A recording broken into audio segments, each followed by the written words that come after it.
Buka, tinggal kita lanjut. Nah, sesi yang terakhir yaitu kita akan mendengarkan tausiah, paling tidak ceramah singkat. Kata Bang Faisal, lebih banyakkan diskusi. Tausiahnya kurang lebih 30 menit ya Bang ya. Saya mengucapkan selamat datang kepada Bang Dani, Ustadz Dani, wakil Majelis Tarjih. Kata Bang Faisal singkat aja biar nggak panjang gitu. Oke, ya itu yang siapa? Umi? Ada Umi apa ya namanya? Umi Atmo Wijoyo ya. Nah, jadi kita mau belajar hafal nama beliau. Mudah-mudahan beliau ini katanya 2029 nanti doa katanya. Nah, jadi start duluan katanya. Ini kalau biasa start duluan itu biasanya orang nggak mau kalah ya Ustadz Dani. Nanti tenang, nanti didoain sama Ustadz Dani. Oke. Oke, mari kita sama-sama mendengarkan tausiah 30 menit dari Ustadz Dani. Kepadanya kami persilakan. Langsung ke buku.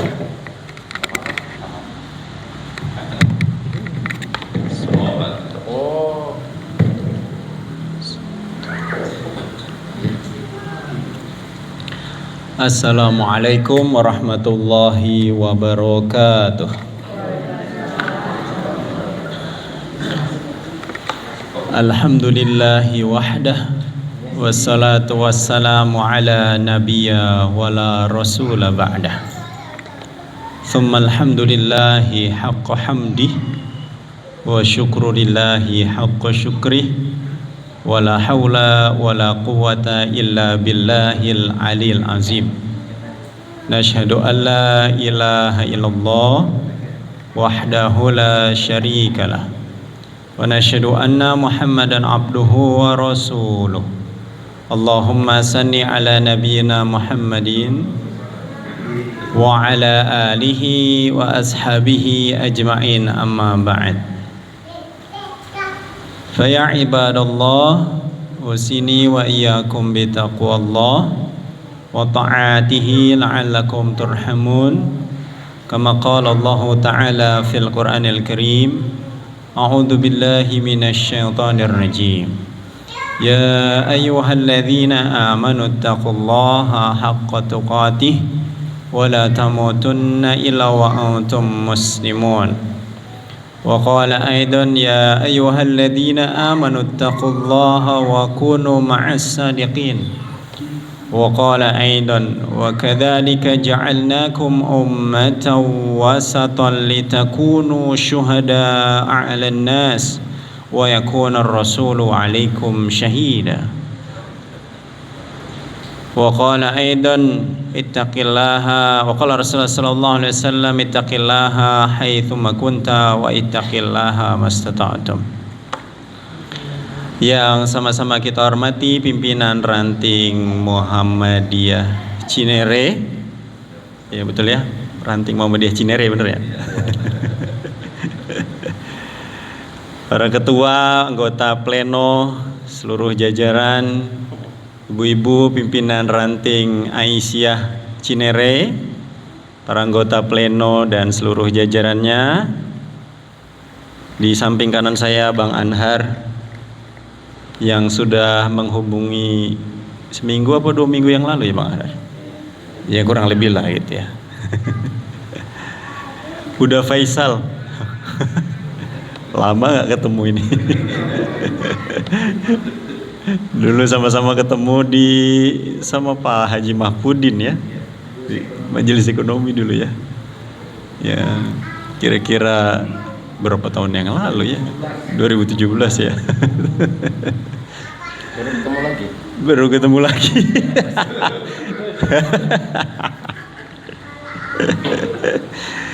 Bapak-bapak dan ibu-ibu yang seluruhnya rahmatullah subhanahu wa ta'ala. Yang pertama saya menyampaikan permohonan maaf. Undangan jam 8.30, saya datangnya jam 9.30. Karena ada kegiatan bersamaan di kantor PDM Depok. Di PDM itu ada bedah buku yang dihadiri oleh staf khusus Menteri Pendidikan Dasar dan Menengah, Pak Dr. Arif Jamali Muiz. Beliau stay-nya di Jogja. Kemudian karena ada beberapa kegiatan sekaligus mampir ke Depok. Dan rasa-rasanya saya nggak mungkin langsung ke sini. Akhirnya saya temui dulu. Kemudian tadi sempat pembukaan di sana, baru kemudian ke sini. Alhamdulillah, bersyukur kepada Allah Subhanahu wa taala. Untuk pertama kalinya perdana saya bisa bersilaturahim dengan bapak-bapak dan ibu-ibu sekalian. Perkenalkan, nama saya gampangannya Dani Putra. Dani Putra, kalau nama panjangnya Dani Anwar Eka Putra. Panggilannya Dani atau Putra. Saya asli Kukusan, Beji. Ayah saya dua-duanya orang Beji, orang Kukusan. Ayah saya jadi kalau Betawi Depok. Ya. Kalau di Sawangan, di Parung Bingung, di Rawadenok ada Betawi namanya Betawi Ora. Kalau saya di Kukusan Beji Betawi Kagak. Jadi ada ora, ada kagak. Dua-duanya enggak. Ya, saya nggak tahu apakah ada pengaruh-pengaruh Jawa untuk Sawangan gitu kan. Sawangan, Rawadenok, Parung Bingung. Nah, jadi kalau saya lahir memang di Kukusan, setengah dari hidup saya kurang lebih 12 tahun itu di Jogja. Ya, jadi saya lulus dari MI Muhammadiyah Kukusan, kemudian lanjut ke Mu'alimin Muhammadiyah Yogyakarta 6 tahun. Lalu kemudian kuliah di Jogja. Kemudian 2009 kembali ke Depok. Lalu kemudian aktiflah di Muhammadiyah Depok dari kurang lebih sekitar 2011 lah, 2010-2011. Alhamdulillah, mudah-mudahan perkenalan ta'aruf ini menghadirkan tafahum menghadirkan ta'awun, ta'awun menghadirkan takaful. Ta'aruf itu kenalan, kemudian berikutnya level berikutnya paham, level berikutnya yang lebih tinggi saling kerjasama, level paling tinggi adalah takaful. Bang Anar kenapa minggir? Biar nggak kelihatan di YouTube. Level paling tinggi takaful. Takaful ini bukan asuransi ya bapak ibu. Takaful ini artinya saling mau berkorban. Layaknya di Muhammadiyah kan begitu.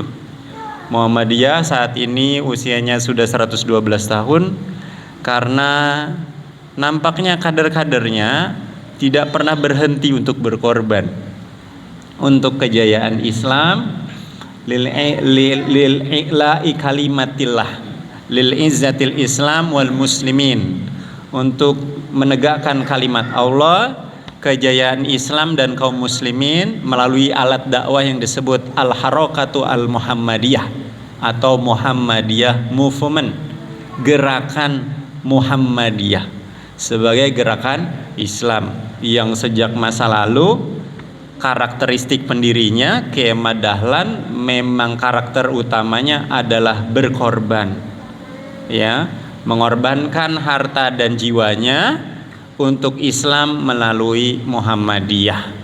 Dan tentu harapannya lahirlah pertolongan-pertolongan Allah yang kemudian menghadirkan kemaslahatan, mengantarkan pada kejayaan, baik kejayaan di dunia dan di akhirat kelak nanti. Amin ya rabbal alamin. Dan ujungnya, kalau ayat yang banyak digunakan ataupun ayat yang dijadikan inspirasi didirikan Muhammadiyah adalah surat Ali Imran 104. Ujungnya adalah itu kan, wal takum minkum ummatun yad'una ilal khair wa ya'muruna bil ma'ruf wa yanhauna 'anil munkar wa ulaika humul muflihun. Al-falah Al-falah orangnya disebut al-muflih. Al-muflihun itu bentuk jamaknya. Artinya bersama-sama mendapatkan kejayaan, keberuntungan, kemuliaan dunia dan akhirat. Jadi berjamaah artinya. Kadang-kadang saya nyebut sama-sama jadi serba salah. Karena di Depok ini harus sama-sama atau bareng-bareng gitu. Maka kalau di Muhammadiyah berjamaah gitu. Kan ada yang dua calon itu nyebutnya ya kan sama-sama atau bareng-bareng gitu. Di Muhammadiyah berjamaah gitu. Ya jadi berjamaah menggerakkan Islam lewat Muhammadiyah. Jadi berjamaah al-amru bil ma'ruf, terus yad'una ilal khair, ngajak orang berbuat ma'ruf, mengajak orang berbuat baik, mencegah orang berbuat munkarnya berjamaah. Insya Allah mudah-mudahan masuk surganya pun berjamaah. Amin ya rabbal alamin. Kemudian bersalawat kepada Rasulullah Muhammad sallallahu alaihi wasallam, pada keluarganya, para sahabatnya, para pengikutnya, tabi'in, tabi'ut tabi'in, dan seterusnya hingga sampai kepada kita semua yang masih terus berusaha mengikuti sunnah-sunnah yang beliau ajarkan, baik yang disabdakan, dicontohkan, ditetapkan dan dicita-citakan oleh Nabi kita Nabi Muhammad SAW dalam bentuk qaulnya, fi'ilnya, takrirnya dan hamiyahnya. Ini muqaddimahnya udah 15 menit Bang Anhar, tinggal 15 menit.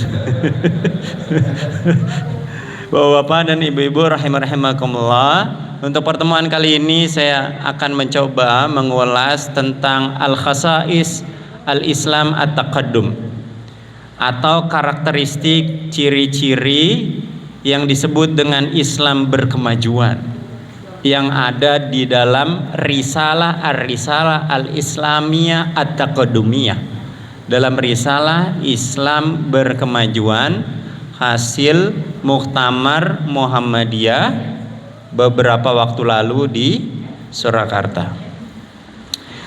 Bapak-bapak dan ibu-ibu yang rahmatullah subhanahu wa ta'ala, ini ada 5 ciri ya. Jadi ada 5 ciri. Yang pertama adalah al-mabni ala tauhid, kemudian ar-ruju' ilal Quran was sunnah, kemudian berikutnya ihya'ul ijtihad waj tajdid, kemudian tanmiyatul wasatiyah, kemudian tahqiqur rahmatan lil alamin.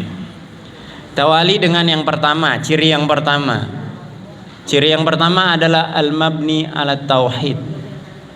Gerakan Islam berkemajuan itu didasarkan, dipondasikan berdasarkan nilai tauhid.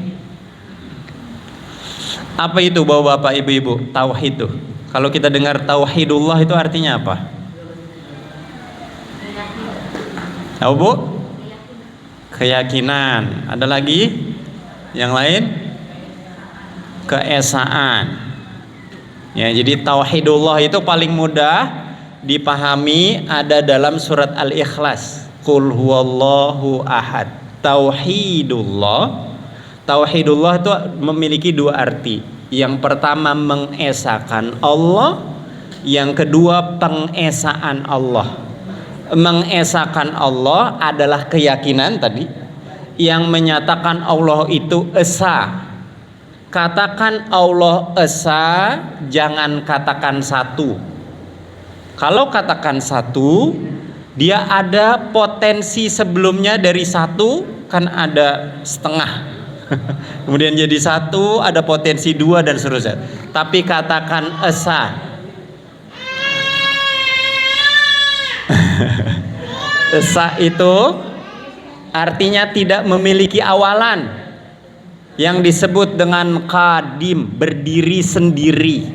Allah itu nanti kalau bapak-bapak ibu-ibu di PRM ini ada punya pengajian himpunan putusan tarjih misalnya HPT yang pertama, itu sebelum ada kitab bersuci, kitab toharo, kitabus sholah, kitab yang pertama kitabul iman namanya. Nah, di dalam kitabul iman yang dibahas rukun iman yang jumlahnya ada 6. Nah, rukun iman yang pertama adalah iman kepada Allah. Nah, di situ ditegaskan ketika Allah disebut Esa, para ulama tarjih yang menyusun atau mendirikan majelis tarjih Muhammadiyah di tahun 1927 itu merumuskan, menjelaskan bahwa Allah itu wal awalu bila bidayah wal akhiru bila nihayah. Allah itu adalah awal tanpa permulaan dan akhir tanpa penghabisan. Bahasa ulama tarjih di masa itu bagus banget itu.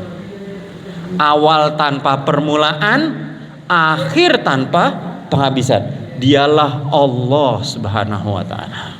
Kalau di Al-Qur'an, wal awwalu wal akhiru waz zahiru wal batinu wa huwa bikulli syai'in alim. Allah adalah awal paling awal dan akhir paling akhir. Artinya alam semesta ini belum ada, Allah ada. Alam semesta ini ada, Allah yang menciptakan. Alam semesta ini punah, Allah tetap ada. Itu yang disebut Esa. Tauhid ahad, ahad dalam dirinya, ahad juga dengan sifat dan namanya. Artinya kalau Allah disebut Ar-Rahman, Ar-Rahim, Maha Pemurah, Maha Penyayang. Maha Pemurah dan Maha Penyayangannya ahad, Esa. Tidak bisa dibandingkan. Allah menjadi pemurah untuk semua makhluk. Sedangkan manusia kadang-kadang jadi pemurah pilih-pilih kan. Kalau dia nggak baik sama kita kadang-kadang, iya. Kalau kita kadang-kadang kalau dalam, apalagi kalau pemilihan, kita nyoblos kapan nyoblos? Oh, hari Rabu ya. Saya kok lupa ya. Wah, nomor tanya nomor berapa? Saya balik tanya Wani Biro. Ya, saya karena PDM saya nggak berani menyampaikan apapun untuk memberikan arahan apapun, diserahkan sepenuhnya kepada warga persyarikatan. Karena warga persyarikatan sudah pinter, cerdas. Nanti silahkan pilih, ya. Kalau bisa istikharah, silahkan istikharah.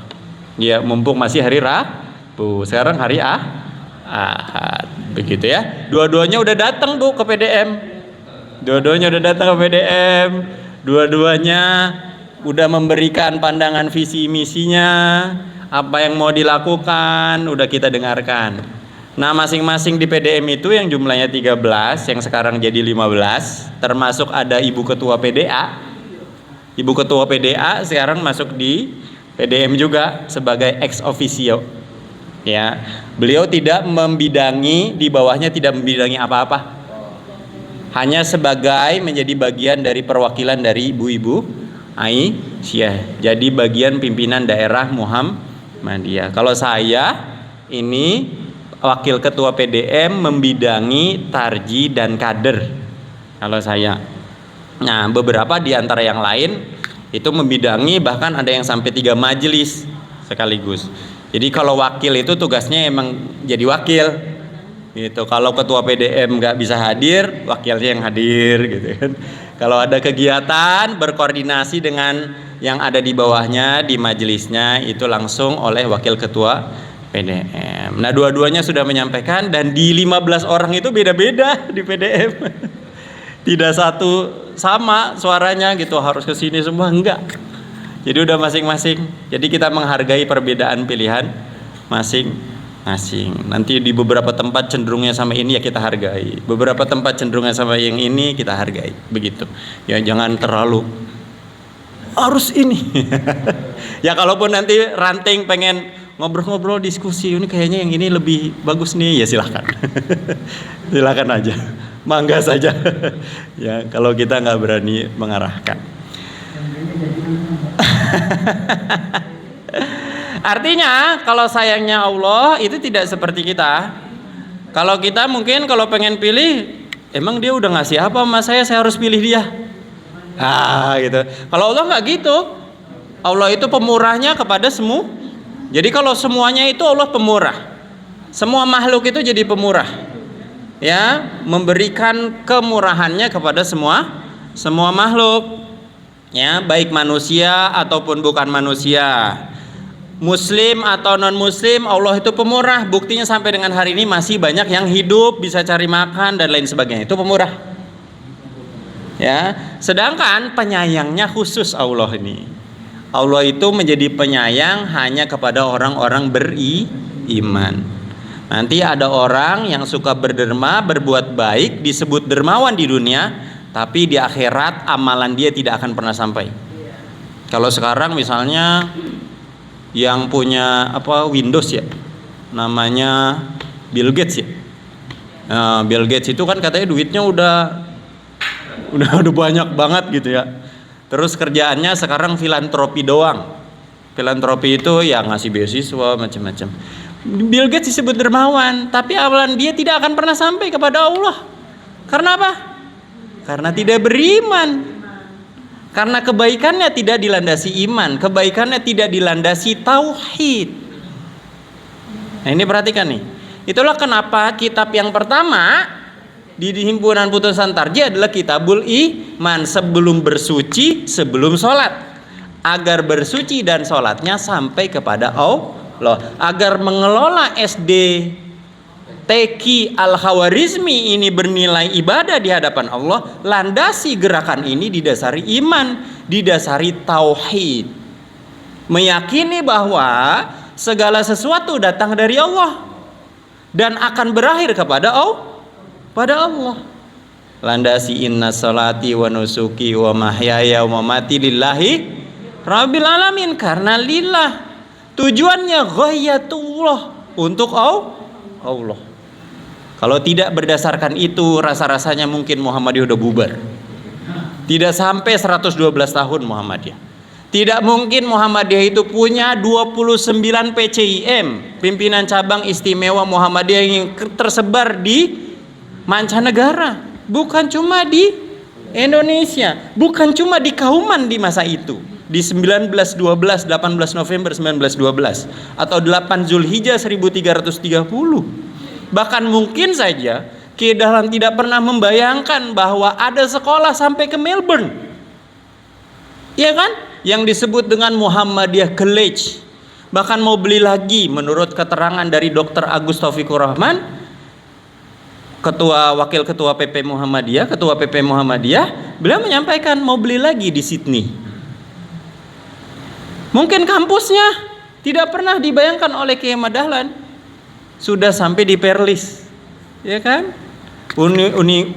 Universitas Muhammadiyah Malaysia, ya, Malaysia, yang ada di sana tidak ada S1-nya, dengar saya, adanya S2 sama S3, Magister of Philosophy dan Philosophy of Doctor, PhD. Nah, kalau mau ambil, bawa bapak ibu-ibu atau abang-abang sekalian, misalnya mau ngambil terus PhD di sana, nah, ya Pizza Hut, ya Pizza Hut di boykot.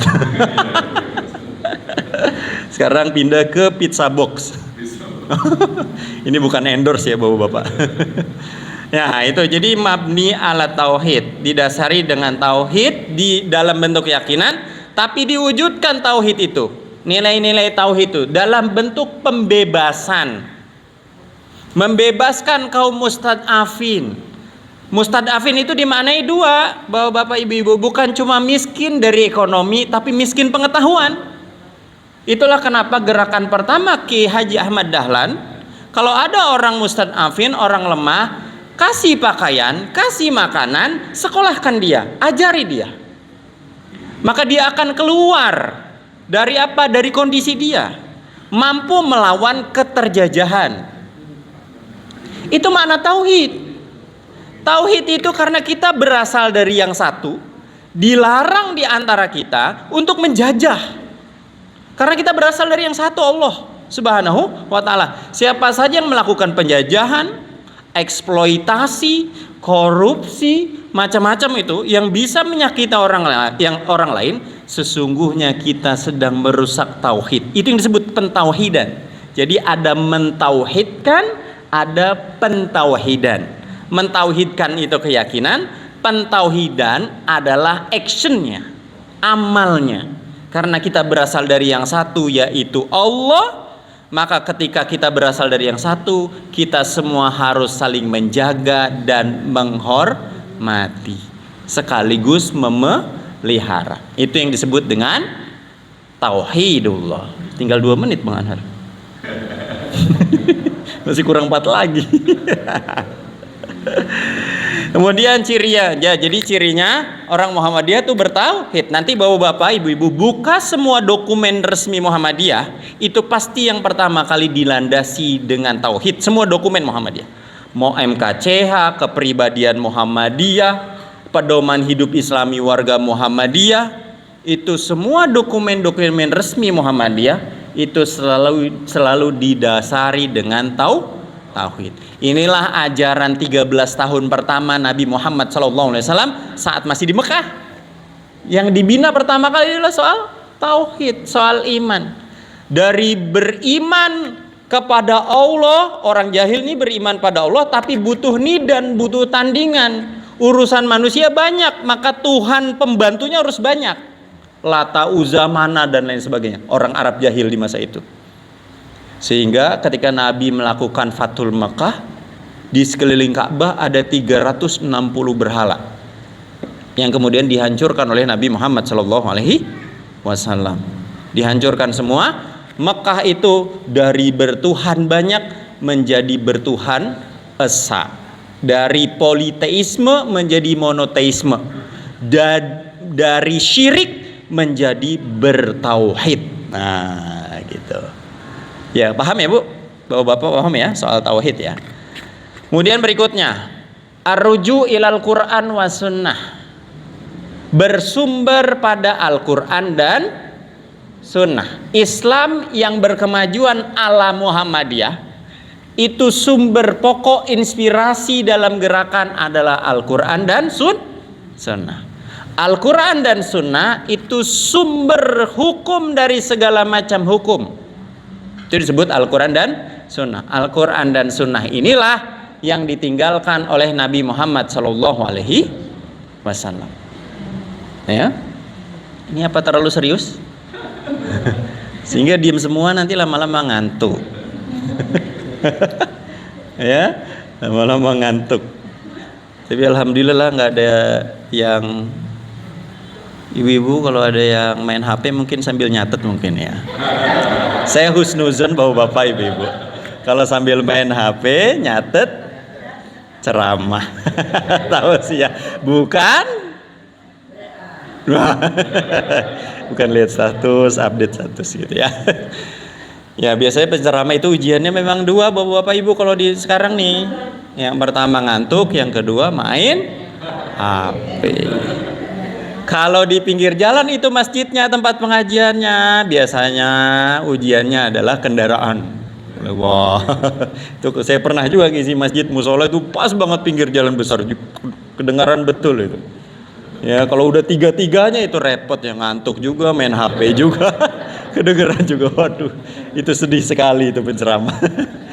Ya, jadi merujuk kepada Al-Quran dan Sunnah. Keedahlan dari awal inspirasi utamanya adalah Al-Quran dan Sunnah, bukan yang lain. Keedahlan menganggap umat Islam di masa itu mungkin iya sumbernya, gerakannya Islam di masa itu Al-Quran dan Sunnah, tapi kadang-kadang ada muatan syiriknya juga. Sehingga orang Islam di masa itu sholat iya, ke kuburan iya, ke pohon besar iya. Gitu. Nah kemudian keedahlan datang, ini nggak beres seperti ini. Umat Islam di masa itu kepecah jadi 3 bapak ibu. Ada yang disebut dengan abangan, yang kedua santri, yang ketiga priai. Abangan itu tadi saya sebutkan, dia Islam tapi nggak sholat 5 waktu. Mungkin sholatnya setahun 2 kali, Idul Fitri, Idul Adha.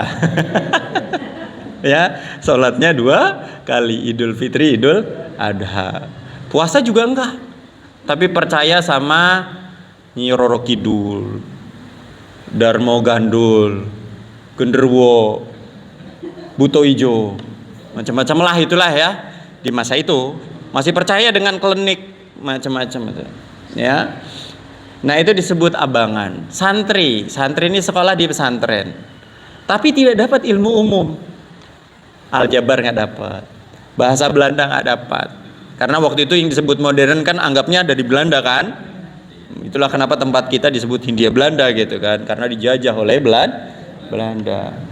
Lalu kemudian ada priai ini anak bangsawan, anaknya raja, sekolah di Belanda tapi nggak dapat ilmu Islam. Nah kalau bapak ibu-ibu nonton film Sang Pencerah, Kiai Dahlan itu kan kemudian punya sekolah di rumah, tapi di saat yang sama Kiai Dahlan juga ngajar di sekolah Belanda. Ngajarkan siapa? Ngajarkan priai anak-anak bangsawan ini. Yang muslim keluarga raja tidak dapat pelajaran Islam. Tapi ya masih pemahamannya masih istilahnya apa ya? Kejawen. Ya? Istilahnya masih kejawen. Kiai Dahlan datang ngajarkan wudhu, ngajarkan sholat. Sekaligus Kiai Dahlan belajar sistem pendidikan modern. Pakai meja, pakai kursi kalau di film Sang Pencerah kan. Lalu dibawa itu ke sekolah Madrasah Diniyah Islamiyah Kiai Haji Ahmad Dahlan yang dimulai dari ruang tamunya sendiri. Iya kan? Meja kursi dibuat sampai ada kiai dari Magelang sampai bilang Kiai dari Magelang, saya baru mengerti kenapa Anda itu Dahlan disebut kafir. Loh kenapa Kiai? Itu orang Kiai Magelangnya bilang gitu. Kiai Dahlan tanya, kenapa Kiai? Loh ini apa ini? Ini meja apa ini? Kursi ini apa ini? Ini kafir semua ini. Udah nonton kan bapak-bapak film Sang Pencerah ya? Kiai Dahlan cuma bilang apa? Mohon maaf Kiai. Kiai dari Magelang sampai Jogja naik apa? Naik kereta. Ya tentu saya naik kereta, masa jalan kaki? Saya ini kan tidak bodoh katanya gitu. Terus kemudian Kiai Dahlan bilang, kereta buatan siapa Kiai? Buatan Belanda. Belanda kafir. Oh ya wes mulai katanya. Kan gitu ceritanya. Kayak balik lagi. Itu kan termasuk sindiran Kiai Dahlan meluruskan arah kiblat pakai peta.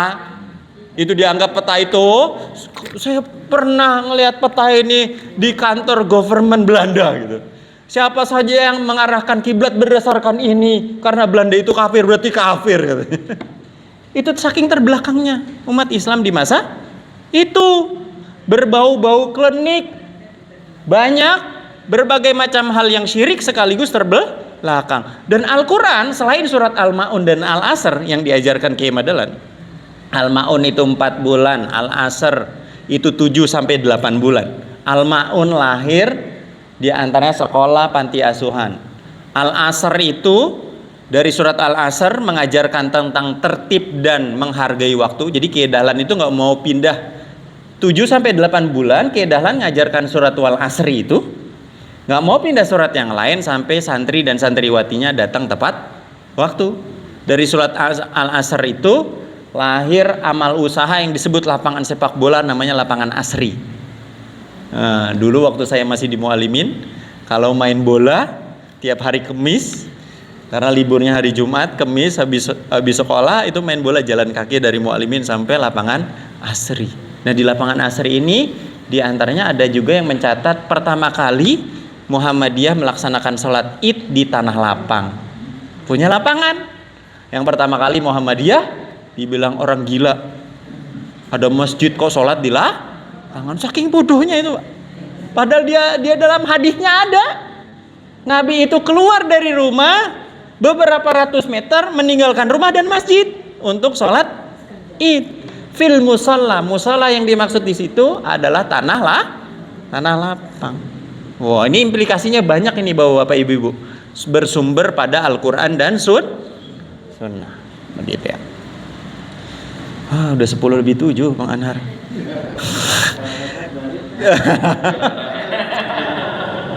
Dikit-dikit lagi. Kemudian ihya'ul ijtihad wa tajdid, menghidupi ijtihad dan melakukan pembaharuan. Tadi sudah kita sebut ya, meluruskan arah kiblat. Itu bagian dari pembaharuan karena banyak sekali masjid-masjid itu yang arahnya ke arah barat, kalau lurus ke barat ke arah Afrika. Bahkan menurut sejarah itu disebutkan ada yang masjidnya itu kiblatnya ke arah timur laut, menyesuaikan dengan jalan. Iki salate piye? Arahnya timur laut, nggak ngarah ke arah kiblat. Nah itu kan keedalan berusaha tajdid. Jadi fa'akim wajhaka lidini hanifa gitu kan, menghadapkan wajah kepada agama yang lurus. Kemudian juga perintahnya diantaranya mengubah kiblat dari Masjidil Aqsa kemudian ke Masjidil Haram, mengarahkan ke Masjidil Haram. Itu kan perintah dalam Islam kan. Di saat yang sama Ki menggunakan ilmu pengetahuan, dan ilmu pengetahuan itu bersifat netral, tergantung siapa penggunanya. Ilmu astronomi itu kan mengarahkan ke arah kiblat berdasarkan ilmu falak atau ilmu astronomi itu. Jadi dihidupkan tajdid di masa itu. Perempuan di masa itu hanya kasur, sumur, dapur. Itu perempuan tuh ur gitu. Kasur, sumur, dapur. Tapi Kiai Dahlan dengan muridnya itu didorong murid-muridnya tuh diantaranya waktu itu tidak lumrah Pak Kiai ngajarkan murid perempuan. Kiai Dahlan ngajarkan murid perempuan. Dan diantara murid-muridnya adalah Siti Munjiah, Siti Baroroh Barit. Siti Munjiah ini nanti jadi tokoh perempuan pertama yang ikut Kongres Perempuan di tahun 1928 bersama dengan wanita-wanita yang lain. Dan satu-satunya yang pakai jilbab rapi ini Siti Munjiah namanya. Sampai saat datang di kongres tersebut itu dibilang, Anda mau sholat ya gitu. Kok pakaiannya seperti ini? Coba bawa Bapak Ibu, saking terbelakangnya, dan orang nggak mau belajar Islam dengan serius. Orang pakai jilbab dibilang mau berangkat sholat. Dan sekarang udah biasa kan orang pakai jilbab kan? Udah biasa. Ya, itu saking terbelakangnya. Kiai Dahlan mendorong perempuan. Karena disebutkan kalau di dalam Al-Qur'an, man amila sholihan min dzakarin au untha wa huwa mu'minun falanuhyiyannahu hayatan thayyibah. Siapa saja yang beramal soleh, laki-laki dan perempuan, itu disebut gitu. Jadi laki-laki dan perempuan punya kesempatan yang sama beramal soleh. Kiai Dahlan mendorong istrinya Nyai Walidah untuk apa? Untuk mendirikan yang disebut gerakan Aisyah yang diawali dengan Sopo Tresno. Siapa? Suka Aisyah. Itu luar biasa.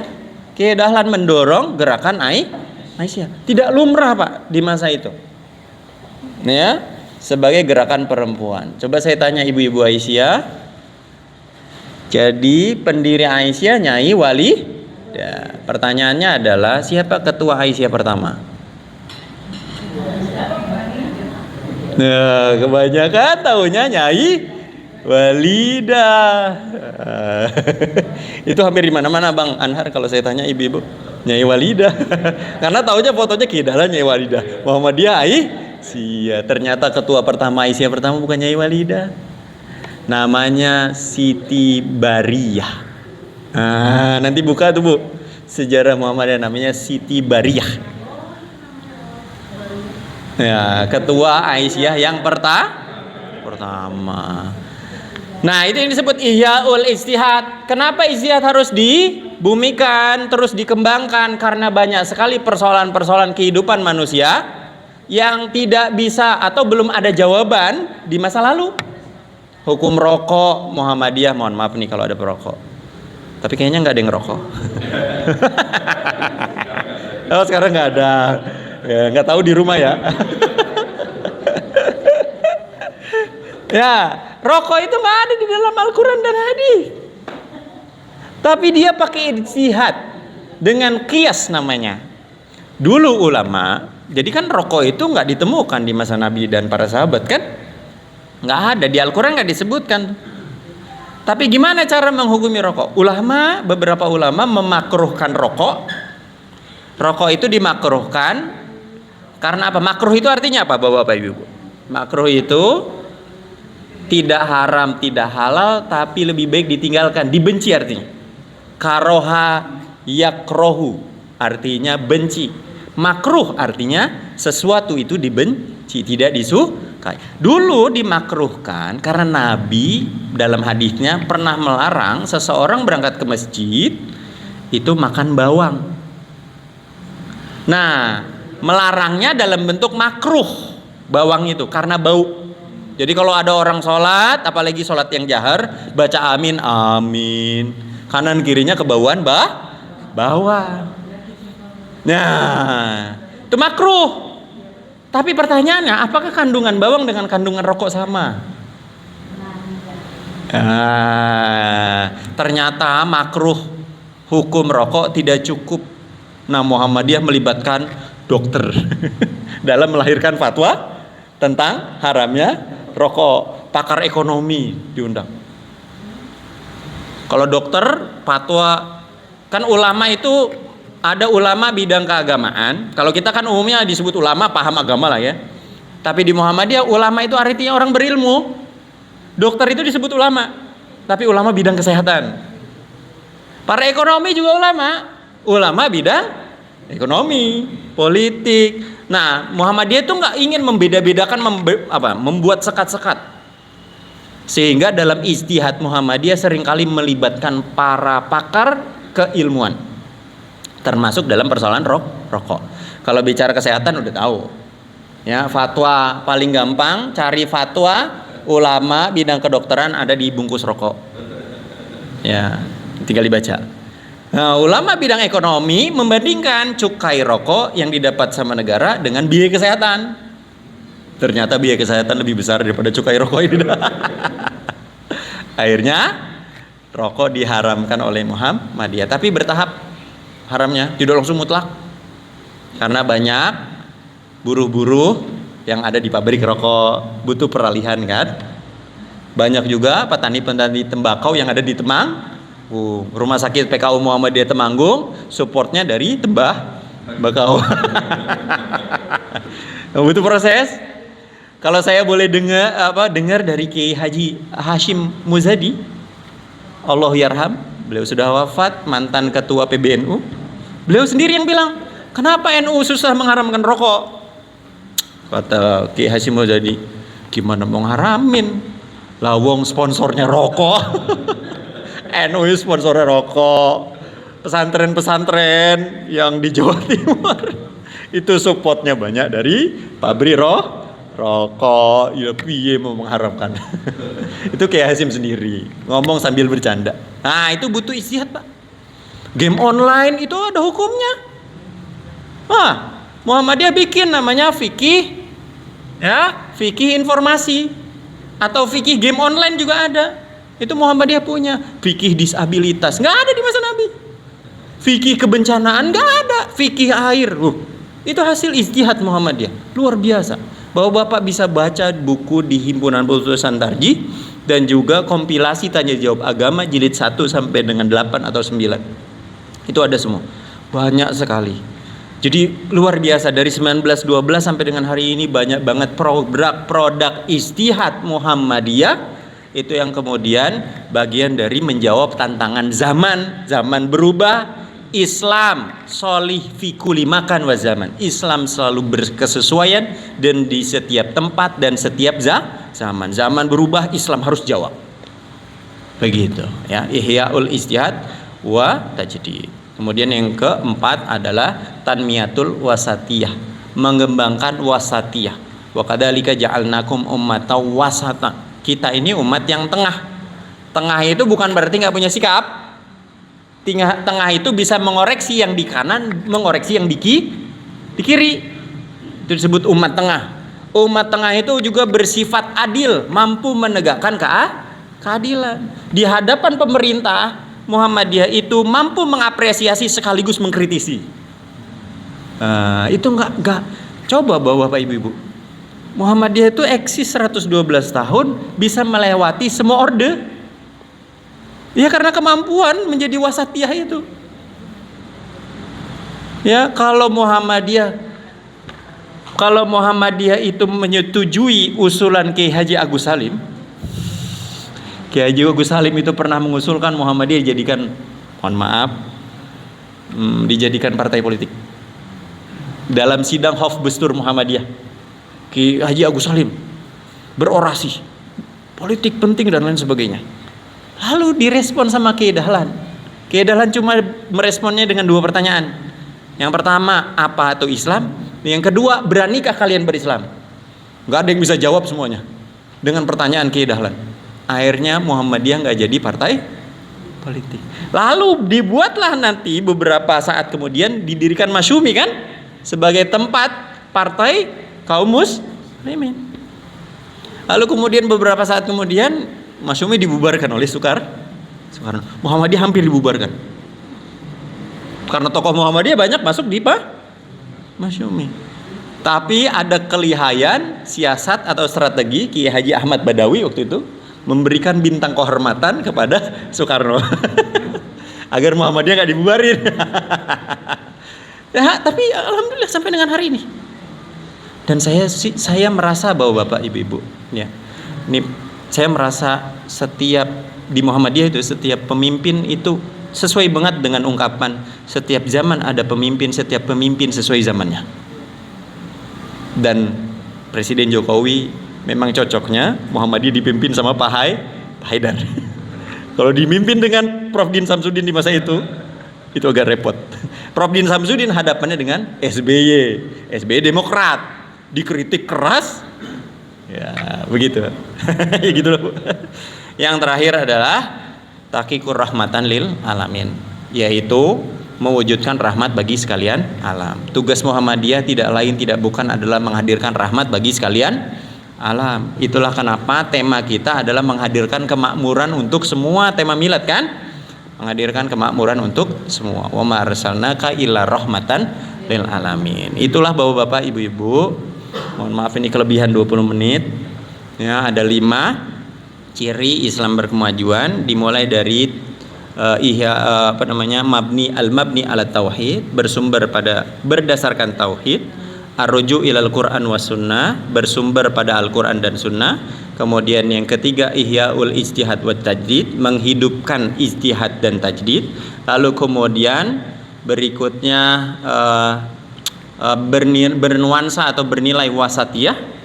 Yang terakhir adalah tahqiqur rahmatan lil alamin, yaitu tujuannya adalah untuk mengantarkan mewujudkan rahmat bagi sekalian alam. Wa ma arsalnaka illa rahmatan lil alamin. Demikian, mudah-mudahan disampaikan bermanfaat sebagai bagian dari silaturahim yang mudah-mudahan Allah menjaga silaturahim ini, kemudian kita semua bisa bersilaturahim pula di surga Allah Subhanahu wa taala nanti. Amin ya rabbal alamin. Saya kembalikan ke Bang Anhar. Nasrun minallah fatul qarib bisyil minin. Assalamualaikum warahmatullahi wabarakatuh.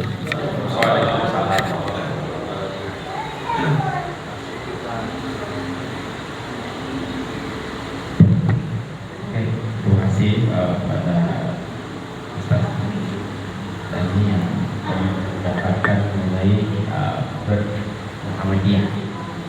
Jadi tidak perlu lagi saya ulangi beberapa ini, yang penting kita mendalami. Nah, cara mendalaminya itu dengan tanya jawab.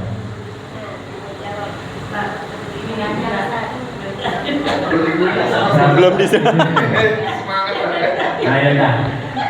Ini sesi pertama 2 orang dulu. Boleh langsung. Langsung. Puas nih. Assalamualaikum warahmatullahi wabarakatuh. Waalaikumsalam.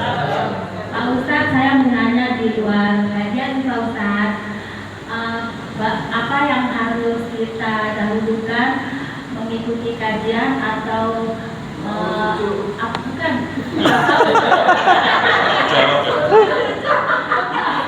Atau mengikuti ajakan suami untuk kondangan gitu Pak Ustadz. Begitu aja Pak Ustadz. Saya kan ada 2 jalan untuk mengikuti kajian atau mengikuti kondangan dengan suami. Begitu aja pertanyaan saya Ustadz. Terima kasih. Ya, ya. Ada lagi dari langsung. Jadi kajian kajian di Cidir itu kan banyak sekali misalnya. Nah, mana yang didahulukan nih kajian kita nanti kemudian ada kajian di luar mungkin ya. Jadi kan karena kajian lebih banyak ya, yaitu di sini kayak di apa namanya Bumil yang sebenarnya beliau kan sebenarnya ya. Saya kadang-kadang kajian yang mana nih? Karena di sini Jawa Barat ya. Sekalian diutarakan. Kajian Muhammadiyah Bu.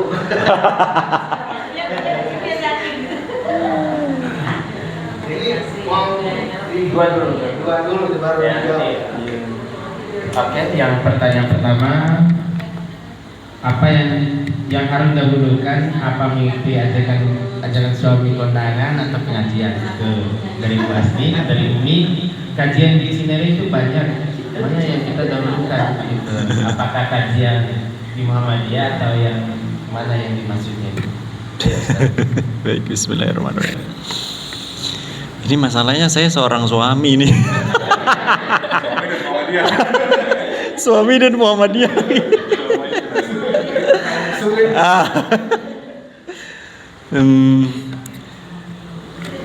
Baiknya sih bagusnya pengajian Muhammadiyah dulu baru kondangan.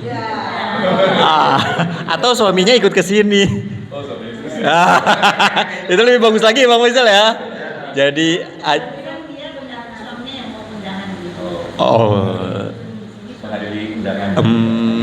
padahal yang bagus banget ya, bagus banget. Saya sebenarnya suka dan senang kalau ada pengajian ajak keluarga sebetulnya.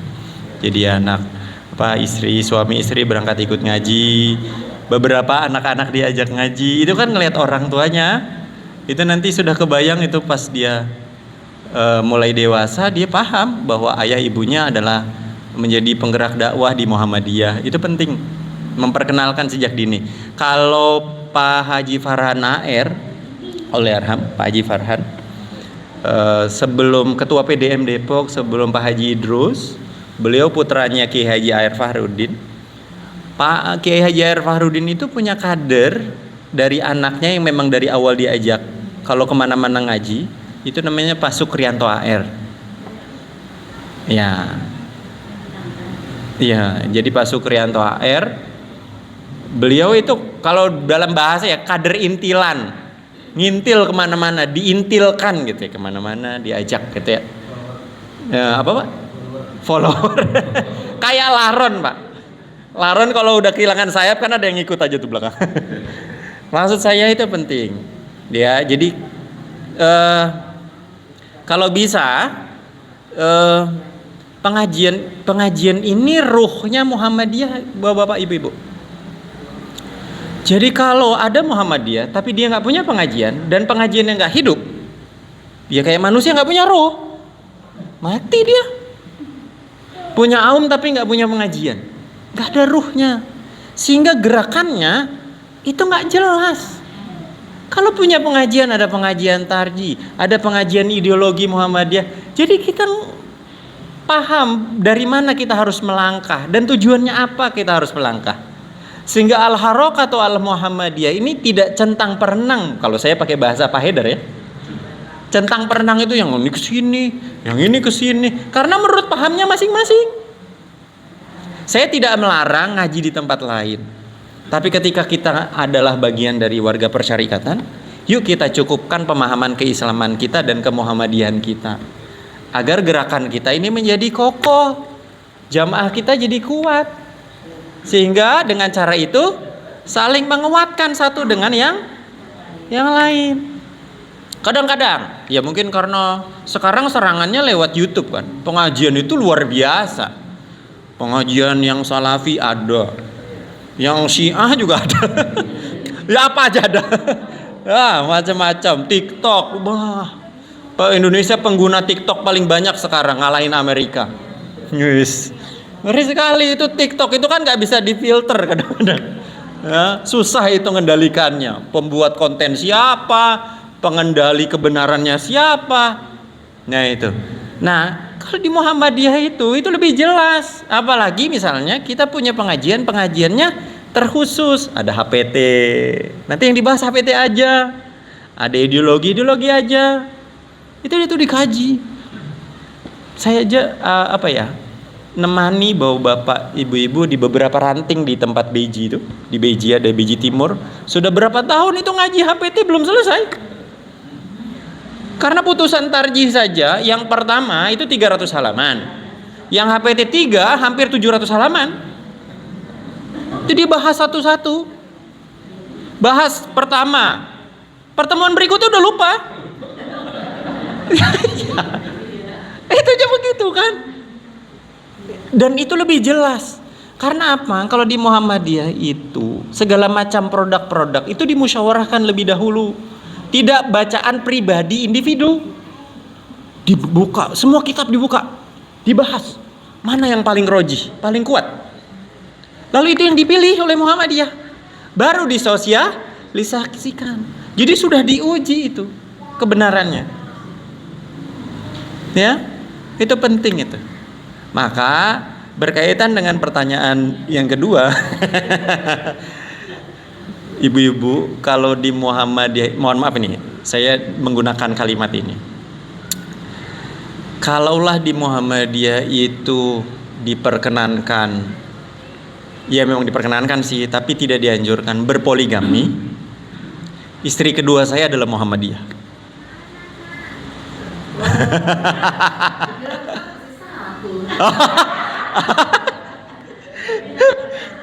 Istri saya sering kali dicemburui sama istri saya kalau urusan Muhammadiyah. Walaupun istri saya ini adalah PDNA, pimpinan daerah Nahdlatul Aisyah. Itu aja yang sama-sama begitu. Masih cemburu. Apalagi istri keduanya perempuan beneran. Maksudnya apa?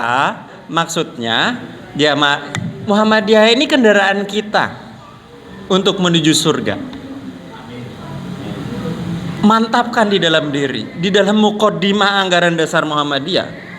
Itu di antara munajatnya, semoga Muhammadiyah ini mengantarkan kita semua ke depan pintu gerbang Jannatun Naim. Ini kalau kita nggak yakin itu, bapak ibu, susah kita berdakwah. Berat rasanya. Berhadapan dengan tantangan, kesulitan, banyakkan ngeluhnya daripada ngarap kepada Allahnya. Itu penting. Karena Muhammadiyah kalau saya ngerasa ya, beberapa kali diamanahkan bikin kegiatan sama PDM. Misalnya yang gerak jalan sehat di alun-alun Depok, ingat nggak bapak ibu? Kan sempat nyambut siar Muhtamar. Itu saya bikin acara, ya Allah ini gimana ya acara ini belum. Udah bismillah. Dan saya banyak ngerasa kegiatan-kegiatan Muhammadiyah itu lebih banyak diurus Allahnya daripada kita. Maka kita penting yakin usahanya harus sebagai pintu gerbang hadirnya rahmat Allah. Jangan nggak usaha, ya tidur aja di musola sini. Ya Allah majuin Al-Hawarizmi. Tidur aja tapi ya nggak maju-maju. Tetap harus melangkah, harus bergerak agar gerakan kita menjadi lebih ringan. Mari berjamaah dalam menggerakkan Muhammadiyah dan Aisyah. Itu jawaban saya, ibu ya. Ngomong alam bisa. Ada lagi bu? Iya saya. Terus pakai mic ya dari Biasa dulu. Terima kasih atas waktunya Pak Ustaz. Alhamdulillah bersyukur kepada Allah dan saudara-saudara Muhammadiyah. Itu masih banyak Pak Ustaz. Pak Ustaz, saya mau nanya yang Pak jabarkan tadi, pengertian dari yang awal bukan permulaan, yang akhir bukan penghabisan. Kemudian beda esa dengan satu Pak Ustaz. Beda esa dengan satu. Itu kita lupa Pak Ustaz. Ingatnya satu. Beda satu sama esa. Emang arahnya kemana ini satu? Beliau itu ini.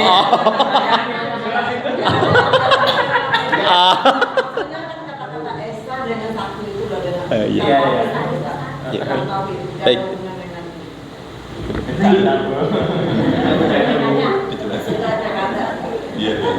Ya, begini Pak Ustaz, tadi Pak Ustaz menyinggung tentang game online hukum, game online ya, game online.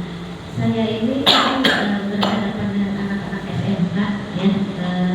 itu sering main game. Saya belum tahu, tentu ada hukumnya gitu. Mohon penjelasannya, terima kasih. Yang main game anaknya? Atau Ibunya main game. Tambah gorengan saya. Oh. Pak Ustadz, yang pasti kita bersyukur sekarang ini Menteri Pendidikan kita, baik Menteri atau keluarga itu dari Muhammadiyah. Kita bersyukur. Jadi bukan tukang gojek lagi ya Pak ya. Mudah-mudahan mutu pendidikan mereka akan menjadi lebih baik. Tapi kenapa ya Pak Ustadz ya? Kayak Niki itu agak melenceng ya? Apa? Agak melenceng. Siapa? Kenapa MUI itu MUI. Kenapa MUI itu nggak bisa punya kekuatan hukum gitu Pak Ustadz dalam memutuskan suatu yang berhubungan dengan halal atau tidaknya, atau misalnya ada hal-hal yang memang lagi viral gitu dan harus diluruskan gitu Pak Ustadz. Kenapa gitu Pak? Halangannya di mana? Terima kasih Pak. Iya. Salam. Langsung ya. Bismillahirrahmanirrahim. Saya jawab dari yang terakhir dulu ya Bu, soal game online. Jadi yang pertama, hukum al-aslu fil asya, hukum segala sesuatu. Game online itu kan memang tidak ditemukan di masa Nabi, ya kan? Game online kan ada di masa kini.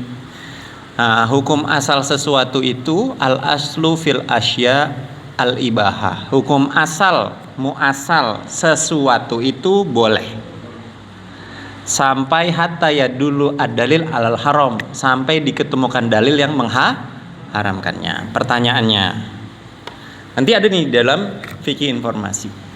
Pertanyaannya, apa yang terkandung di dalam game online? Dia disebut sebagai hiburan game kan? Saya sering tanya sama anak-anak SMA, sama anak sekolah. Pertanyaannya, habis main game kalian terhibur apa malah pusing? Ya, karena mainnya kelamaan kan?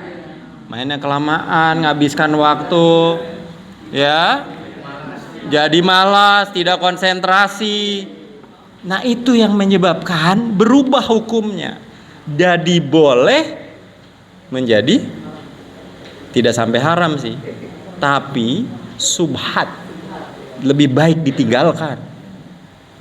Jadi kalaupun boleh game untuk hiburan, dia menjadi haram. Game online jadi haram ketika di dalamnya ada praktek-praktek haram, ada judi online-nya. Sekarang banyak game-game sekarang. Itu kalau kita nggak kontrol betul itu banyak sekali yang top up itu disinyalir. Itu menjadi bagian dari judi online. 2023 283 triliun kan uang di Indonesia muter untuk judi online, salah satunya melalui game. Tahun ini 900. 900 triliun lagi tahun ini. Waduh, pusing juga itu. Anggota TNI dan Polri yang terlibat 98.000, hampir 100.000 orang. Itu data yang baru. Saya kadang-kadang berharap sama presiden yang baru ini. Saya agak berharap kadang-kadang dalam hati bermunajat presiden yang baru ini berani nutup yang itu. Dan serius, karena akibat dari game online yang di dalamnya ada judi online, istri ngebakar suaminya. Ya kan? Perceraian meningkat. Aset-aset banyak dijual. Saya ngisi pengajian di Jati Jajar. Kalau Ahad ketiga subuh, habis ngisi tentang judi online, setelah itu ada yang lapor, Ustadz, tetangga saya ada yang kena, rumahnya mau dijual, keluarganya berantakan. Tuh. Dan saya ngisi pengajian buat anak-anak muda malam Ahad biasanya, sebulan 2 kali di Masjid Al-Furqan. Itu ada yang curhat juga anak muda, temen ada yang kena juga judi online. Mainnya apa? Mainnya pacuan kuda. Taruhannya di pacuan kuda. Kalau dulu pacuan kuda di arena orang balap kuda gitu kan. Kalau sekarang di sini pakai HP. Tapi Kalau dia pemain pemula, itu algoritmanya itu dibikin menang. Nah ternyata setelah dia dapat 20 juta dibikin kalah. Itu udah developer, si pembuat gamenya udah begitu. Kalau dia pemain pemula dimenangin. Lalu kemudian kalau udah banyak terus dikalahin, nanti ngelingnya kemana? Ke pinjaman online, pinjol. Makanya sekarang bukan cuma di kota bapak-bapak ibu-ibu, di desa-desa yang pendidikannya masih jauh dari kita, itu banyak yang kena begitu. Dan itu menyedihkan kalau nggak segera ditangani persoalan itu. Kadang lagi belajar, Pak. Iya. Main game. Iya. Kalau kita tidak gitu kan gitu. Iya begitu Bu anak sekarang. Ya kalau kita ngomel galakan dia ntar. Ini setelah tahu hukumnya Pak, jadi saya jadi dilombakan Pak. Jadi satu sisi wali kelas suruh ini ya mengontrol anak-anak gitu agar tidak main game, maksudnya karena banyak keluhan juga orang tua bahwa anak-anak itu sering kesiangan gara-gara main Betul. game malamnya. Betul. Sehingga sampai pagi. Gitu Betul. kan. Ini malah dilombakan, jadi saya seperti bertentangan gitu. Ada lomba main game, ada hadiah, tapi di satu sisi kita suruh mengontrol, itu kan jadi ngaco. Mungkin nanti rekamannya saya kirim ke ibu.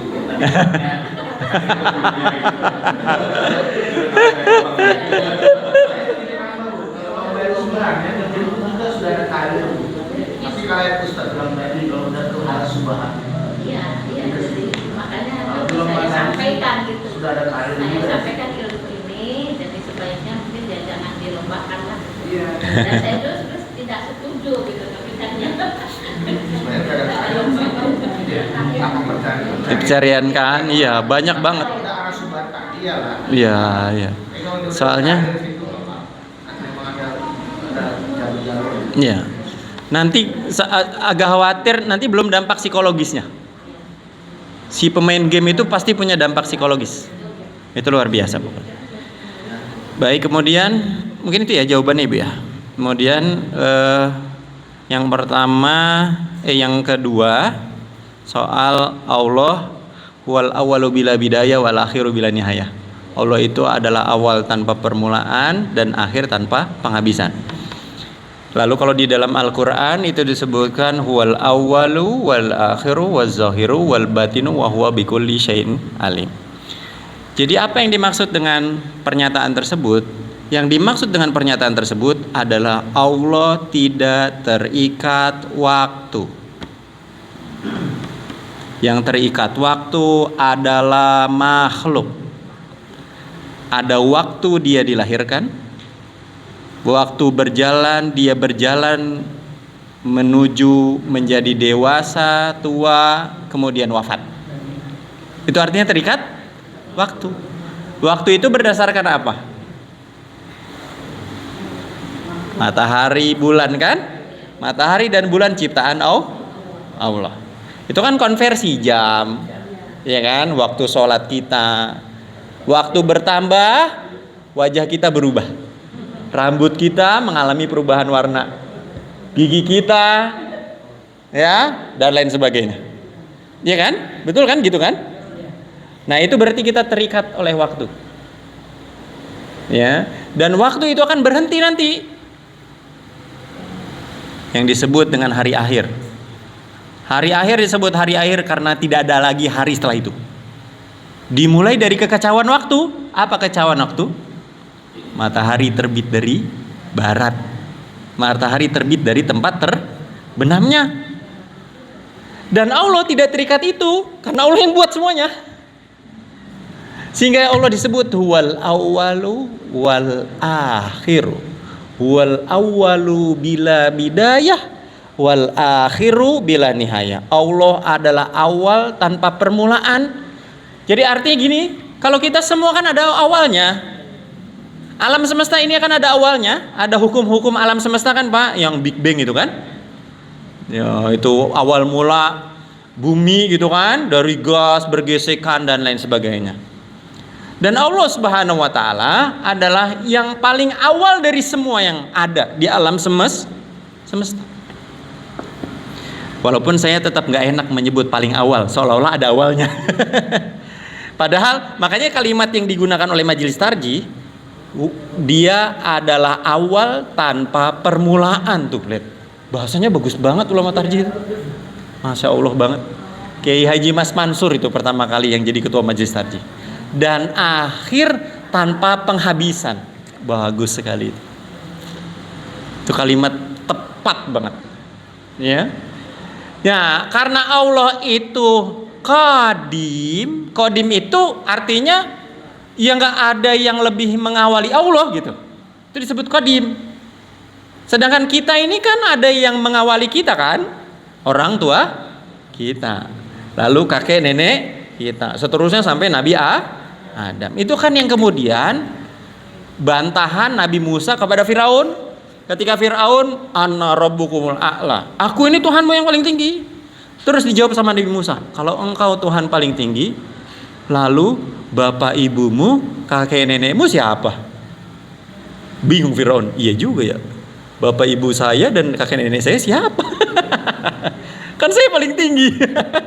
Tuh, itu luar biasa itu pertanyaan-pertanyaan itu.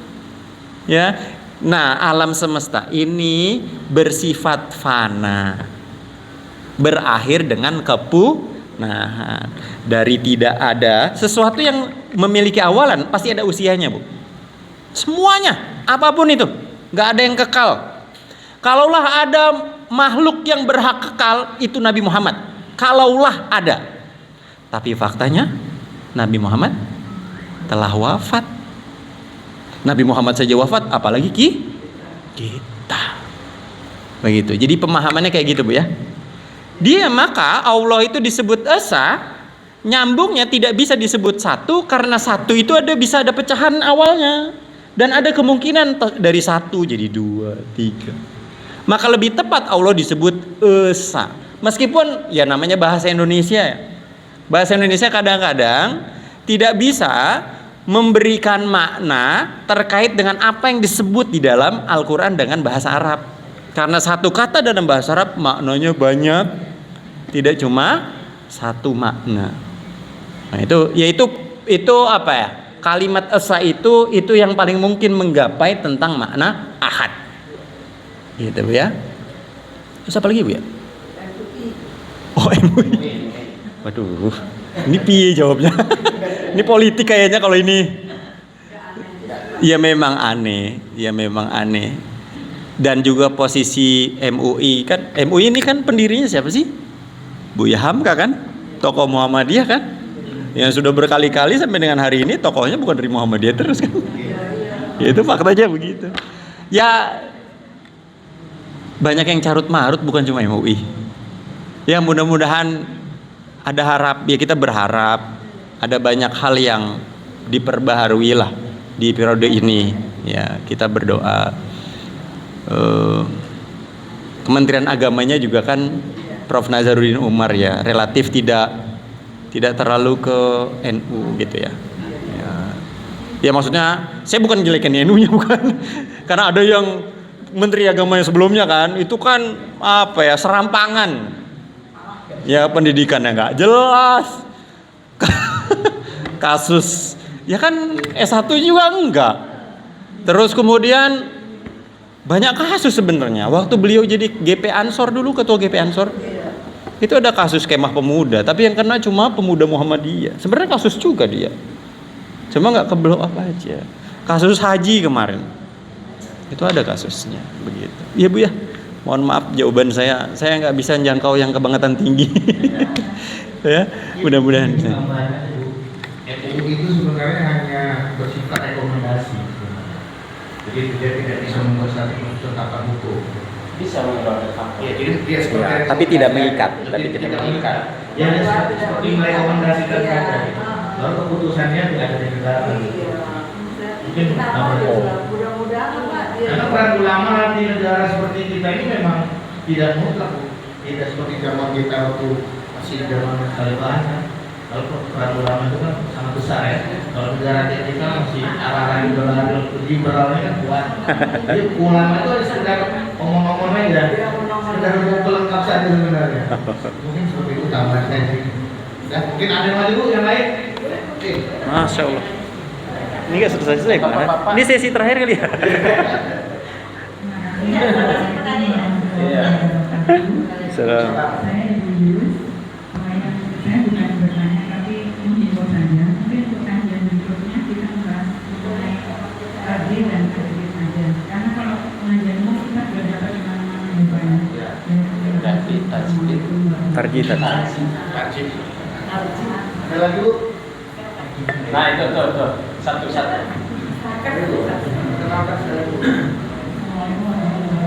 Kalau saya ketua dari bisnis di saya, kalau melihat lingkungan sekarang kan, mohon maaf ya, kalau saya pribadi melihatnya adalah pendidikan Indonesia ini anak-anak itu kan minim banget ilmu agama, terutama sekolah-sekolah negeri.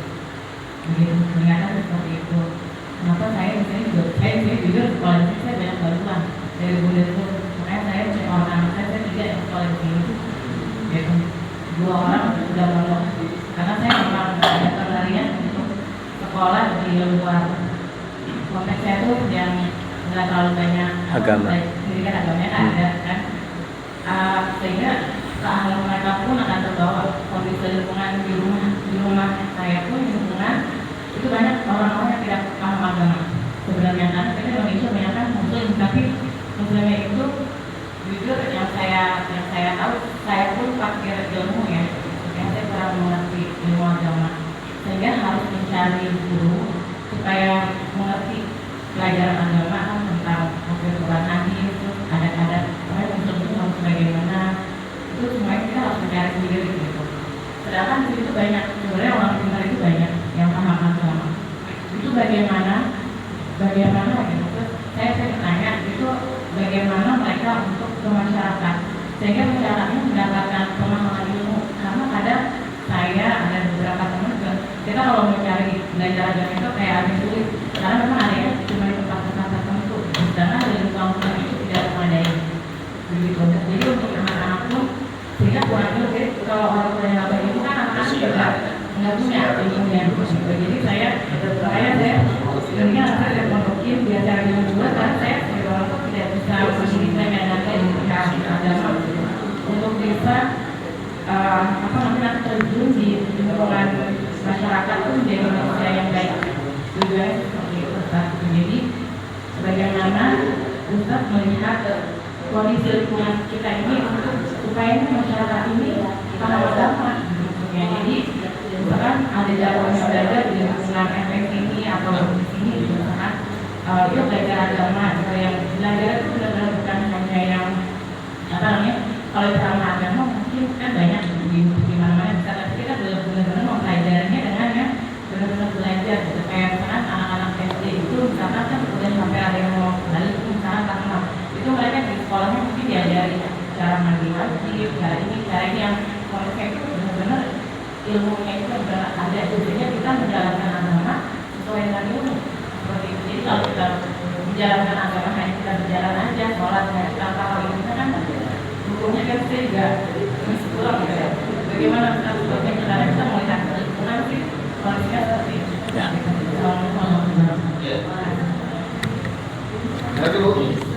Cukup ya ibu-ibu, jangan banyak-banyak. Kalau Bapak nih Pak, ada yang lain Pak? Saya Bapak idem aja nih. di sini mau ke Sawangan soalnya.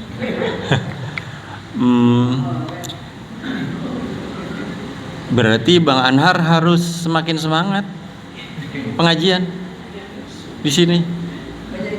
Itu jadi jawaban sebetulnya. Dan menyambung sebetulnya soal pengajian tarjih. Di tarjih itu, jadi kalau gini deh Bu, ya kita kadang nggak bisa nyalahkan lingkungan tempat kita tinggal kan, tapi kita bisa memulai kan. Nah salah satunya yang bisa kita mulai di sini. Di sini tempat kita belajar, di sini tempat kita saling menguatkan tentang keimanan dan keislaman kita. Di majelis tarji, di pengajian tarji itu ada kitab toharoh namanya. Mungkin yang selama ini kita tahu, tapi mungkin ya mengingatkan lah gitu ya. Bersuci, soal bersuci misalnya. Bagaimana kaifiatul wudu, cara berwudu. Bagaimana kaifiat mandi junub. Bagaimana cara menggantinya kalau nggak ada air. Kalau wudu nggak ada air, gantinya tayamum. Kalau mandi besar nggak ada air, gantinya. Banyak yang nggak tahu ini. Sahabat Nabi Muhammad SAW saja pernah mandi besar nggak ada air, dia guling-guling di pasir. Karena anggapannya kalau tayamum pakai pasir kan dikit doang. Ini mandi besar diguling-guling. Kata Nabi, nggak gitu caranya. Mandi besar itu kalau nggak ada air ya ganti pakai tayamum. Cukup tayamum, terus sholat. Nanti kalau ada air ya mandi besar, tanpa harus mengulangi salatnya. Nah itu ada di dalam himpunan putusan tarjih, belajar itu dari tarjih yang pertama. Kebetulan saya ngajar juga seminggu 3 kali tuh di SMA Muhammadiyah 4. Biasanya saya ajarkan toharoh ini di kelas 10. Kalau 10 diajarin toharoh, walaupun udah telat sebenarnya. SMP pas balik, cuman saya nggak ngajar SMP. Saya mengulas saja, dan faktanya memang banyak yang nggak ngerti di SMA. Bahkan saya punya murid sekarang udah lulus S1, dia kuliah di pendidikan ulama tarjih Muhammadiyah di Jogja.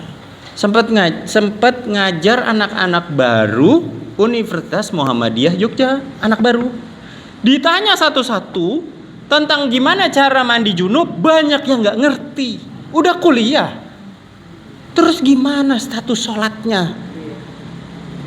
Ya mungkin kita berhusnuzon sama Allah yang dia nggak tahu gitu, nggak ada ilmunya.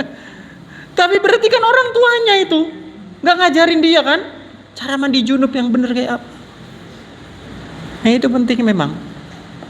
Ya menurut saya Bang Arhar, udah Faisal dan seterusnya, Abang dan semuanya, dan ibu-ibu, bapak-bapak, ibu-ibu, semuanya ya kudu semangat nih. Nggak usah mikir yang gede-gede dulu, pengen datang yang banyak, nggak usah.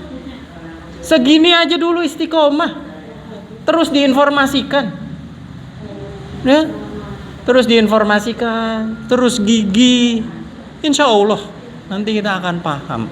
Nah ini kenapa disebut pengajian tuh disebut ruh tuh gitu. Jadi ada orang berislam. Indonesia ini kan 241 juta jiwa kurang lebih muslimnya. Itu kalau dicek satu-satu pemahaman keislamannya, banyak berantakan itu. Ya kita bina bareng-bareng, kita belajar sama-sama, saling nasihati dalam kebaikan, kebenaran, belajar dan seterusnya ya. Insya Allah gitu ya. Cukup ya menurut saya. Demikian. Udah capek juga soalnya mulutnya. Allah alam. Terima kasih Ustaz. Jadi mari kita tutup ini. Biasanya itu kita minta Pak Imam untuk menutup pertemuan kita hari ini. Enggak disimpulkan ya, soalnya udah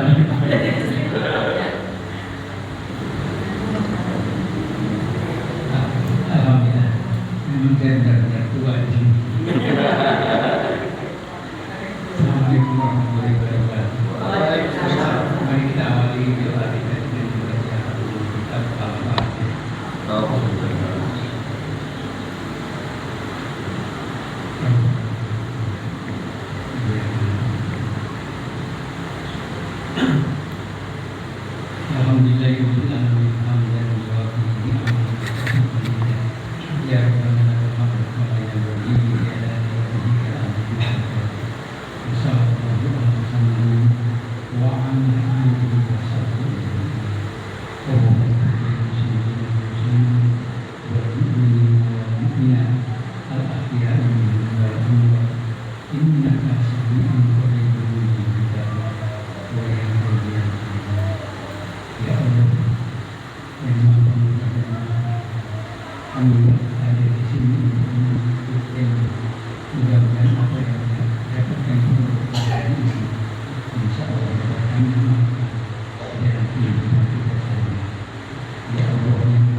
ربنا إنك أنت السميع العليم وتب علينا إنك أنت التواب الرحيم ربنا آتنا في الدنيا حسنة وفي الآخرة حسنة وقنا عذاب النار سبحان ربك رب العزة عما يصفون وسلام على المرسلين والحمد لله رب العالمين.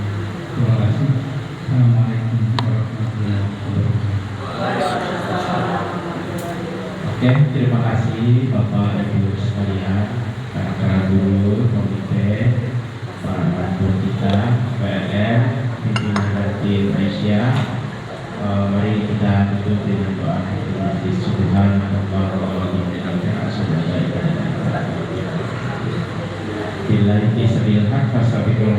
Wassalamualaikum warahmatullahi wabarakatuh.